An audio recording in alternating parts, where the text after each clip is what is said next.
address this question, very simple question, to Mr. Keating. But before I ask this question, I would like to quote from one of the books entitled The Faith of Millions, and this is one of the Catholic teachings, and I would like to read. It says here, the priest speaks, and lo, Christ, the eternal and omnipotent God, bows his head in humble obedience to the priest's command. My simple question, Mr. Keating, we would like to be enlightened. Church of Christ members and your Catholic Church members, the question is this: would it not be blasphemous and an insult to our God for God to be taught that the omnipotent God would bow his head in humble obedience to the priest's command?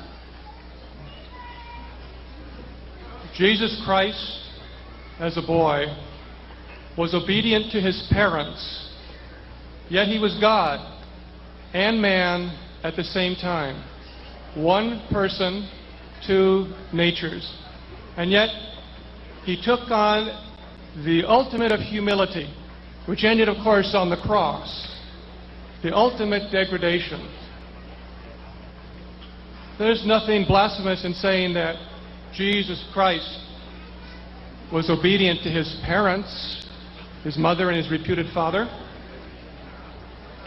If that is blasphemous, the whole Christian story is down the drain. But I don't believe, sir, that you believe that to be blasphemous. I believe you believe that to be honorable and the proper thing to do. And yet Jesus Christ, as God, was obedient to a human being, his mother. His mother asked him at Cana to help. He said, "It's not my time," but he did it.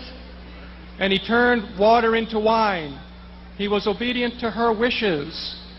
But she was just a human being, and he is the God-man. No, there's no blasphemy. Well, Mr. Keating is right that Jesus Christ was obedient to his parents. That is true. But he is not answering the question.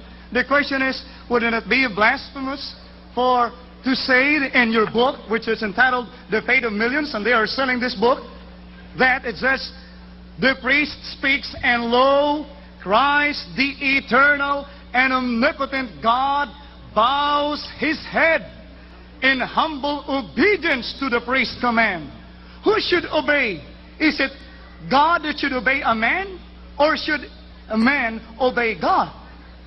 That's contrary, Mr. Keating. The Bible is telling that we have to obey God. Your doctrine is against the Bible. This you said that God, is bowing his head in humble obedience to the priest's command. That's why most of us were Catholics before we leave the Catholic Church. Why did we leave the Catholic Church? Because of this blasphemous doctrine.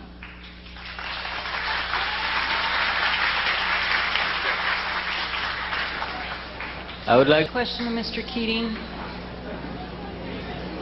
I would like him to show me and pick up a Bible and show me a verse in the Bible where the word Trinity is used. And I don't want anything that tells me 3 in 1. I want to see the word Trinity in the Bible.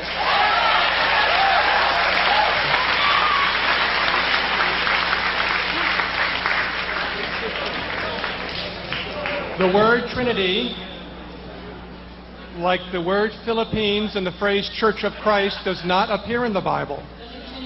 The Tertullian, didn't he decide to use it? No. Excuse me, it's in history. The first use of the word Trinity was by Theophilus of Antioch in 181. Look it up.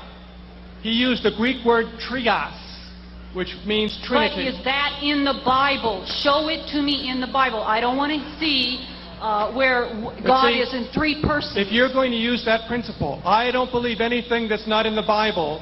You just literally, said it. Thank you. Then you can't say that Manalo. You can't say that Manalo is a messenger from the Philippines because the Philippines is not mentioned in the Bible. The word Philippines is not there. See? So Don't give me this.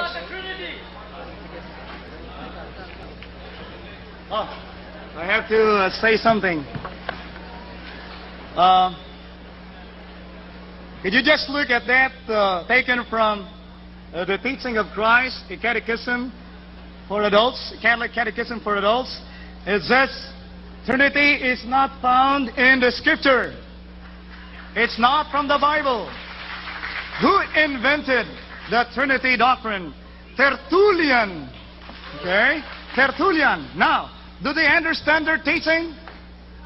I'm going to quote from a book entitled God and Myself, written by Martin J. Scott, a member of the Society of Jesus.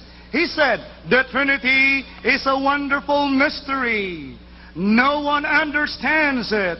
The most learned theologian, the holiest pope, the greatest saint, all are mystified by it as the child of seven. What did the Catholic Church say? They don't understand that. What did the Bible say about that? In 1 Timothy 1:7, desiring to be teachers of the law, understanding neither what they say nor the things which they affirm. They are the fulfillment of this. Thank you.